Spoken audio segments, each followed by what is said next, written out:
Morning, y'all. If you can see in the background back there, we're at the historic Sweetwater mansion just outside of Florence, Alabama. I'm here for a photo shoot, but today the Sweetwater Preservation Society, I think they're called, is here, and this plantation dates back to 1835, and we're going to walk through the property and get some of these guys to tell us some of the stories and some of the history they know about the place. So stay with us. It's going to be a really good episode. Thanks. There's a big crowd here today. We got a lot of volunteers going on. But I thought I would walk through before we get Richard, who is going to talk to us and tell us a little bit about the place. The piano is going to be where we're going to shoot some of our stuff. That's a grand piano. We've got some Boy Scout volunteers here today. You guys want to be on YouTube? Sure. Huge doors.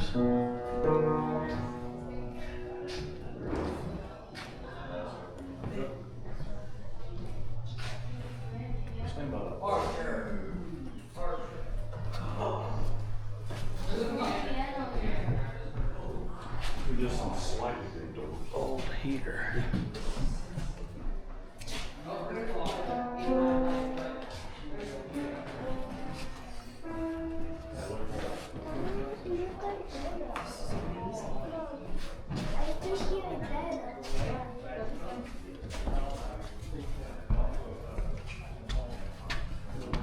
This architecture is nuts.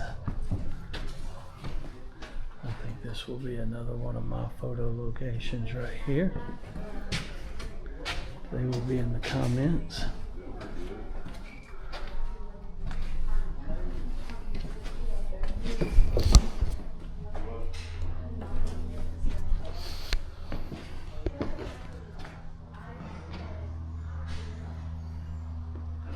One of the upstairs bedrooms. This paint is so cool. 4 windows have been open. Kind of got to be careful. We were just down there just a second ago.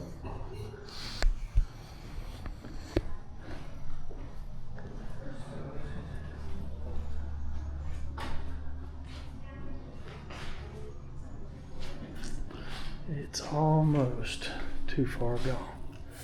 Plaster walls.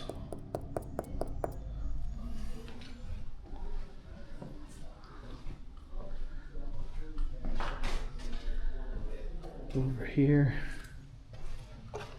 Janet was getting set up for part of our photo shoot right up here. A lot of the gear we got. You gotta kind of be careful where you step around here. Various stages of disrepair.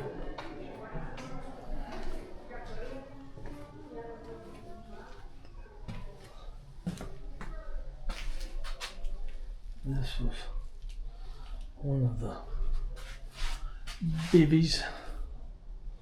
It is plumbed, and at some point it was electrified. I've seen several plugs.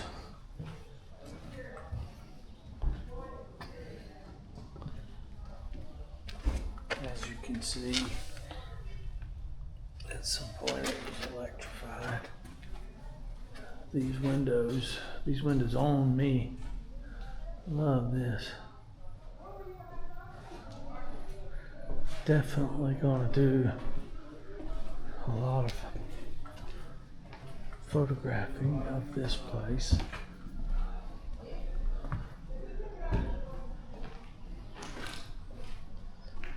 Another bedroom. This one's kind of nondescript, but still kind of cool.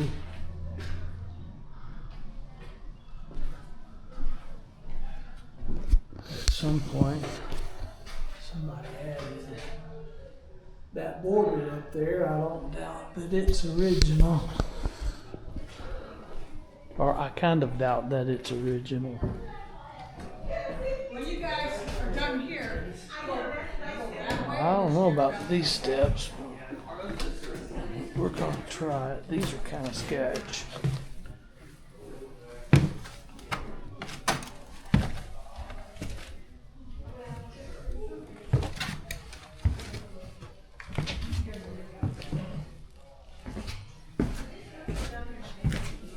Yeah, maybe this room. There's only 8 rooms. Appears to be mostly storage. Some Christmas decorations. And a badass clawfoot tub if it was cleaned out.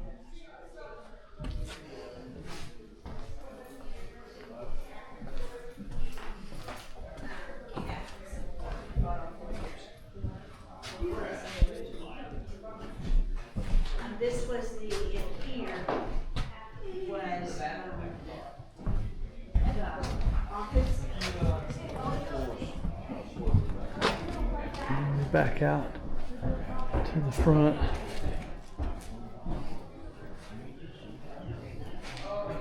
Oh, phone booth. How cool.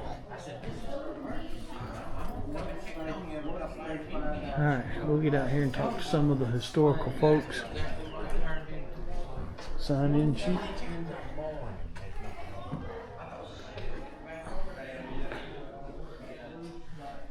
I'm gonna have a ball in here.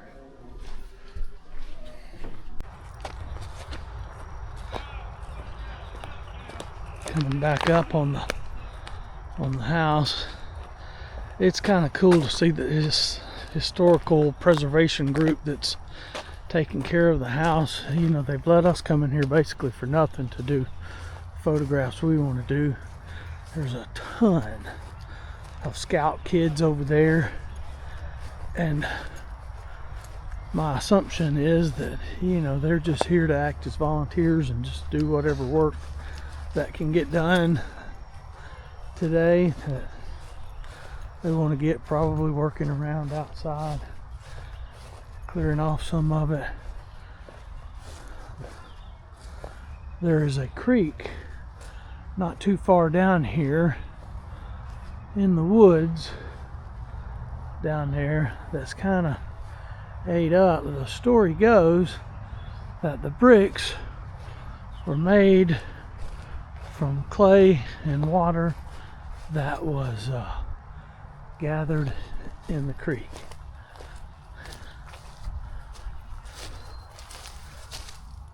The basement, you can't see anything.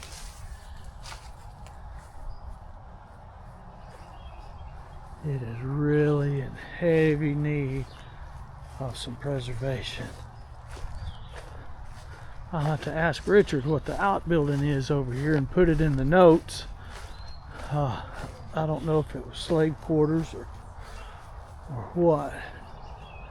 But Angela, the lady that's kind of heading all of this up, like he said, it's her descendants who were the original owners of the house. That's the access to the basement, and like I said, it's just storage for construction debris. All of these shutters, so cool. Alright guys, I'm gonna cut it right there.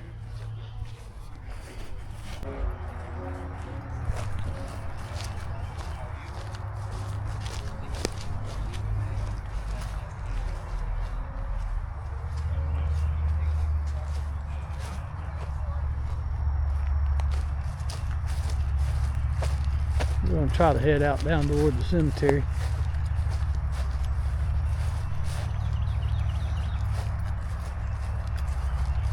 I was told to follow this little rock path down here to the cemetery. There is the house. I was told it's a pretty good little distance down here, so I'll turn this off and I'll get back to you. Alright, y'all. Really cool pathway out here. And the flags over here are marking where the slaves are at. Been marked, none of them were marked by rocks probably. And the crappy part, as you can see, where the vandals have been out here.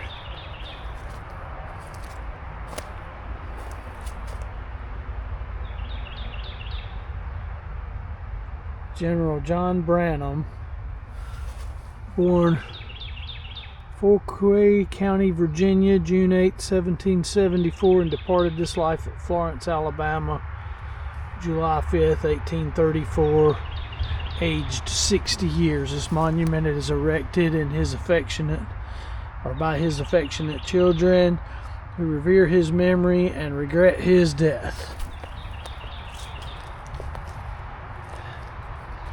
This is Mary Branham, which would have been his wife. And the crappy part, man, is just stones and stuff are just flipped everywhere. And again, you know, this is just history that needs to be preserved, man. There's all kind of ghost stories online about this place. I ain't seen one yet.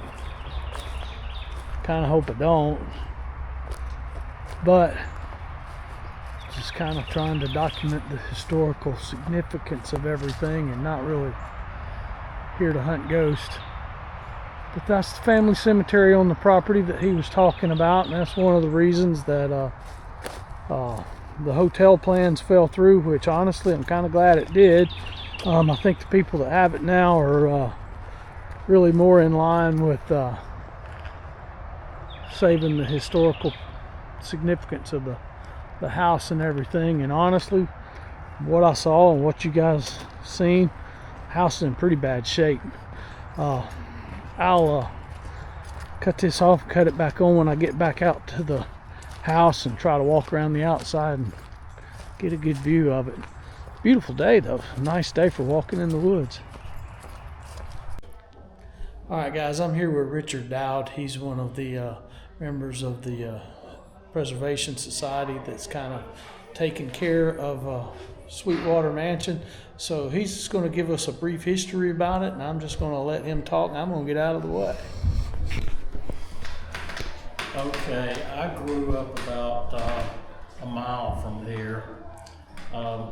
Moved away from Florence in 1975, lived in Birmingham for about 50 years or so. Moved back to help my sister take care of my mother, and about a year or so after I moved back, this property was bought by Mr. Patel, who had intentions of building a hotel here, which meant bulldozing the house away, and there's 2 cemeteries on the property.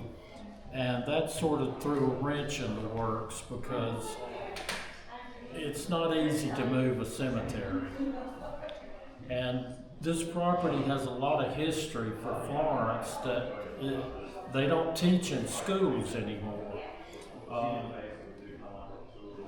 Most people here don't know that Andrew Jackson was a member of the Florence Land Company. He helped promote this area and develop it. And this property was originally belonged to the Brahan family, and they started the house and got the basement finished, and then Mr. Brahan died and left it to his daughter and son-in-law, who were the Pattons. Mr. Patton became the governor of Alabama during the Civil War and Reconstruction. And they finished the house, and raised their family here. And a little side note to the story of them owning plantation was that one of their servants was the man that the movie Song of the South was written about. One of their servants was called Uncle Champ, and that's the man that Uncle Remus was patterned after. Wow. And Go ahead, the I'm sorry. way that happened was a relative of the Pattons, Marie Howard Wheaton from Huntsville. She was named after her father, and her middle name was Howard, like her father. And she was a watercolor artist and a poet, and she wrote poetry. She would spend her summers with her cousins here at Sweetwater, and she did watercolors of the slaves. And a friend of hers, Joel Chandler Harris, saw her watercolor of the servant they called Uncle Champ, whose name was actually Edmund. And that inspired him to write the Uncle Remus stories that Disney made a movie about called Song of the South. And Disney would have had to have known the connection between Marie Howard Wheaton and Mr. Harris, because they named the movie Song of the South, which was the title of one of her poetry books called Song of the Old South. They just took the word old out of it. And he was sort of the hero on the plantation. He was called Uncle Champ as a nickname because everything he did, he was the best at it. He started off as a field hand and worked his way up to the butler of the house. And when the Yankees took the plantation during the war, the Patton daughters hid upstairs, and he blocked their access to the upstairs and said, "You'll have to kill me to get upstairs." Well, they backed off, so he became sort of a family hero. And after the war, he refused to leave. And that was right out here at the stairs.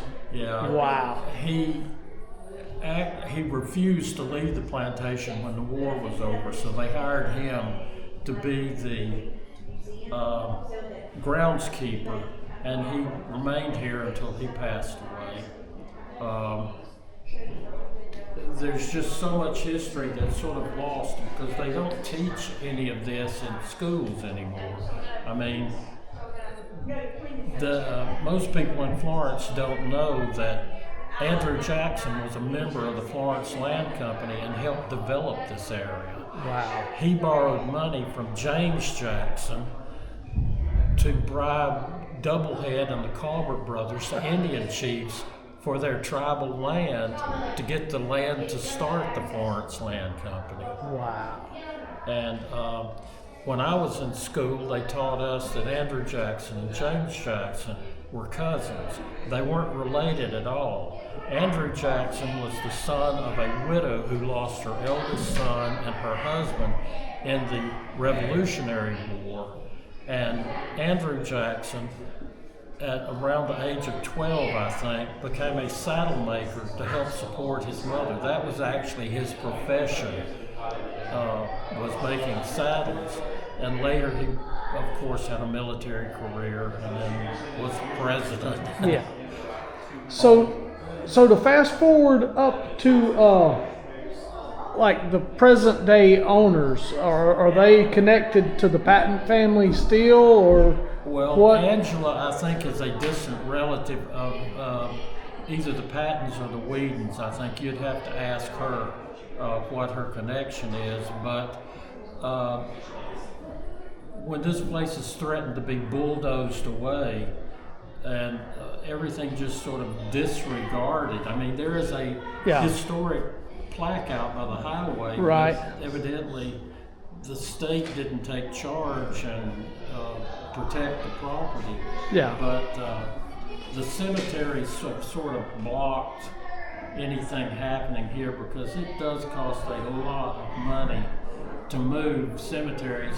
The family cemetery, the graves are fairly well marked, but most people don't know that the house servants were considered part of the family. Right. They were buried next to the family cemetery. The slave cemetery is on a different part of the property. Okay. Is all that accessible today or no? Yeah, you can. There is a flagstone walkway from the house here down to the cemetery. Okay. And the family cemetery has very elaborate carved, sort of geometric headstones, but the slave section is just outlined with rocks.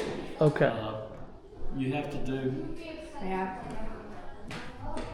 We have some of the scouts here today. Some of the scouts today, they're here to say, wave, you'll be on YouTube. Hello, sir. Hi. So the end goal of the preservation today is to restore it to its original. To take it back to what, of course, there are some early pictures of it, but to put it back the way the family had it, you have to get family members that have gotten pieces to donate pieces back, which is a lot. It's hard to do that when Patton was a governor of Alabama. Yeah. And it's hard to get family members to give up Historically significant pieces, so yeah. the house will be put back to a period. Yeah. This was probably part of like a garden or something. It's Like a statue that was like. when I was in high school, Wait, this could be the they house told over us here. that The one that Andrew has- Jackson The one that and James Jackson, who owned the Forts of Cypress, were cousins. They weren't related at all. They just had the same last name. Andrew Jackson was the son of a widow who lost her husband and her eldest son to the Revolutionary War.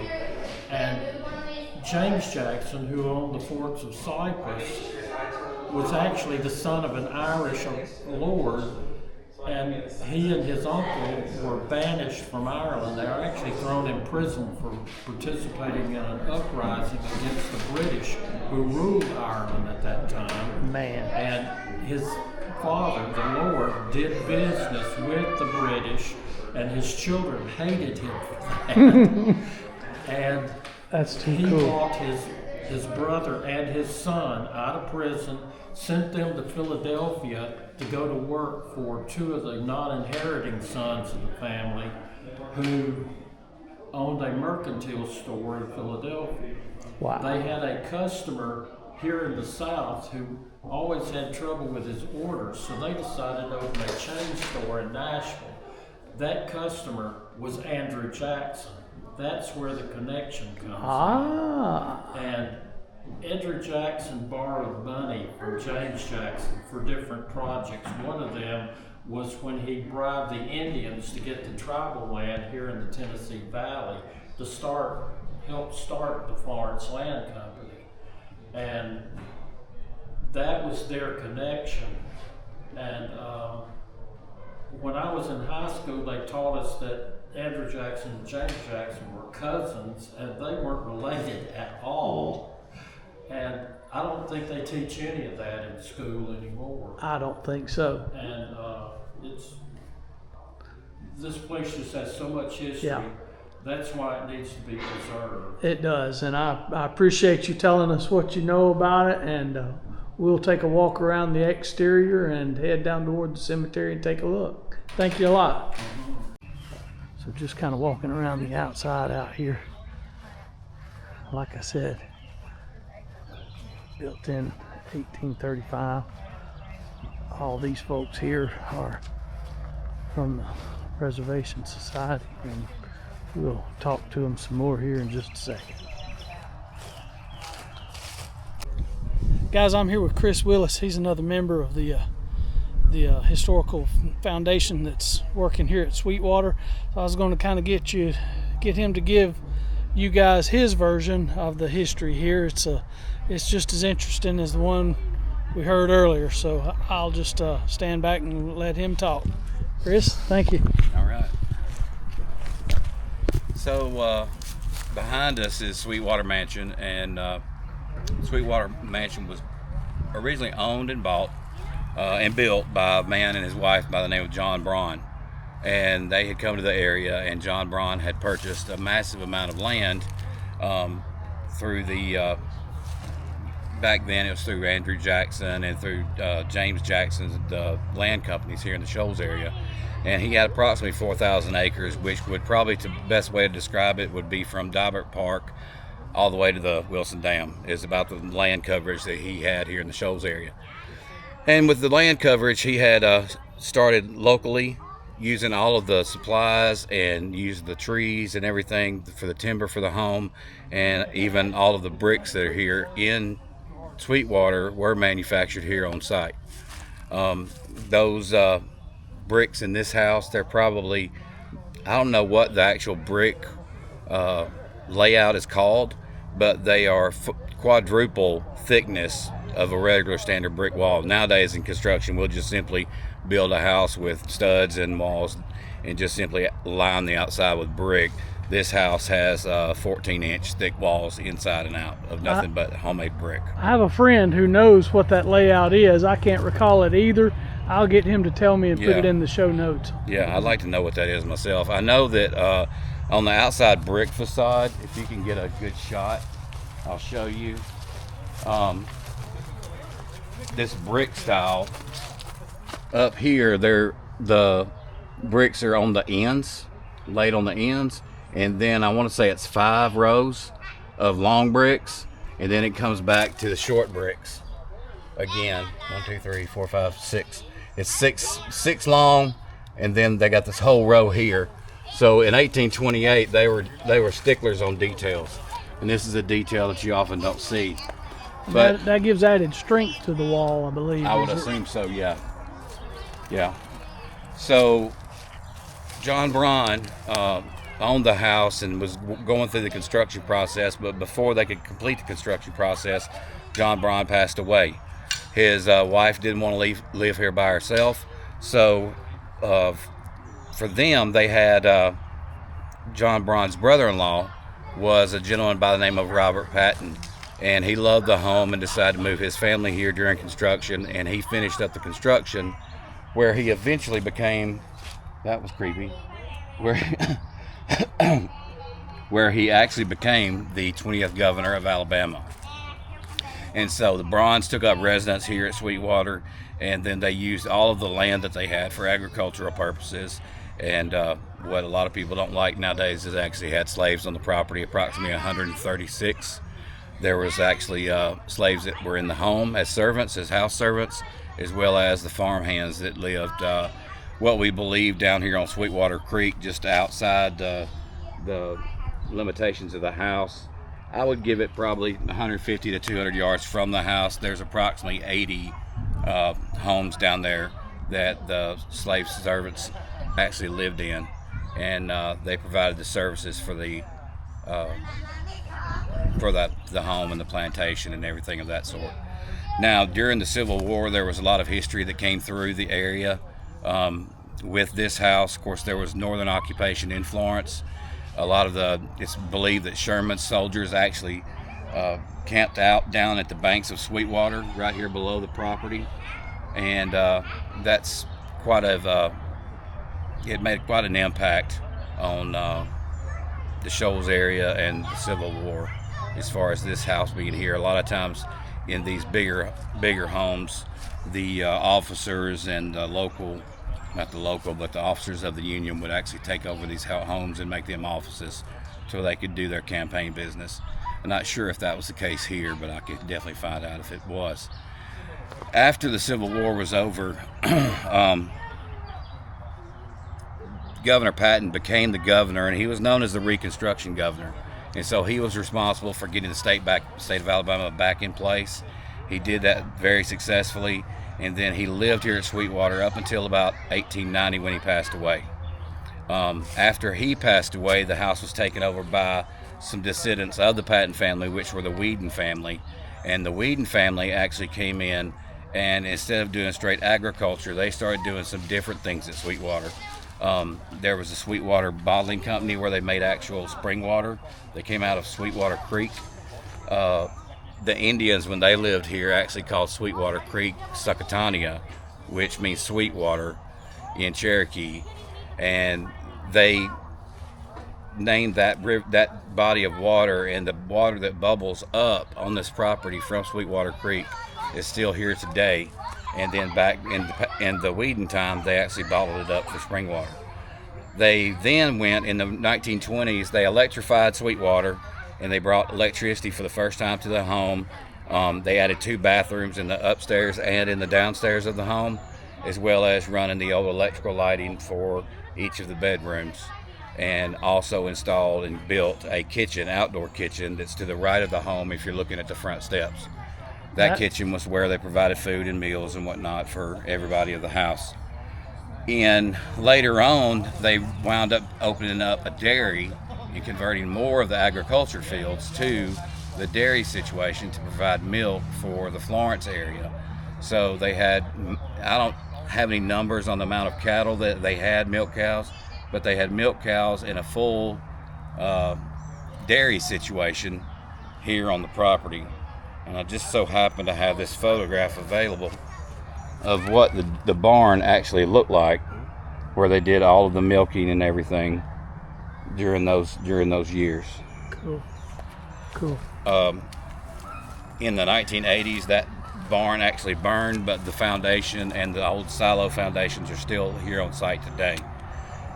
The milk, that was back in the days when they would bring the milk guy to your home, and you would turn your bottles in, and you had a little milk, someone to have a milk route, and they'd bring your milk out to you. So after that period of work, around the 40s, they converted all of the agricultural fields over to broom straw. And they actually built brooms here on site at Sweetwater. And I don't have any figures on the amount of fields they had broom straw, but even today, if you look right here to the side, there's one of the broom straw rakes here, and there's also another broom straw rake that's still over at the barn, where they would rake up the broom straw when they would cut it, and then they would come, not sure what the location was, but they would craft those brooms together. So a lot of that history is still present here on the site, as far as remnants of the memories of it, as well as the house itself. After the Whedons left Sweetwater, a lot of their stuff went to Huntsville, but we still have things in Florence that are still named after the Whedons. We've got Whedon School over here in East Florence, and then we've got some different streets and some other things that are named after the Whedon family. So the Pattons, you got Patton Avenue over here in East Florence. So each family that's been here has had some sort of impact. It wasn't until the last several families moved in that the house became under disrepair, and it's kind of gone by the wayside. So what Sweetwater Place Foundation is trying to do is protect the house so no one can harm it. There was a lot of junk inside, and we've taken countless trips to the landfill to dispose of the former tenants' affairs that were inside, as well as preserve everything. We have security out here that which I provide with cameras, and I know what's on the property 24/7. So we have a bad history of vandals breaking in.